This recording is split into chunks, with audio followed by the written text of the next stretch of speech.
Hey everyone, in this quick tutorial, I'll show you how to make columns in Google Docs, whether you want your entire document in columns or just a specific section. If that sounds helpful, go ahead and hit the subscribe button so you don't miss any future tips. All right, let's start with the regular method. First, open your Google Doc and highlight the text, or if you want the whole page in columns, just leave everything unselected. Then go up to the top menu, click on Format, hover over Columns, and choose the layout you want, 2 or 3 columns.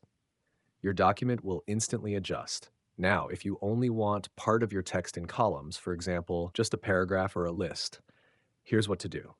Simply highlight the specific text, then go to Format, Columns, and again, select the number of columns you want. That's it. Only the selected part will be split into columns while the rest of your document stays the same. Super easy, right?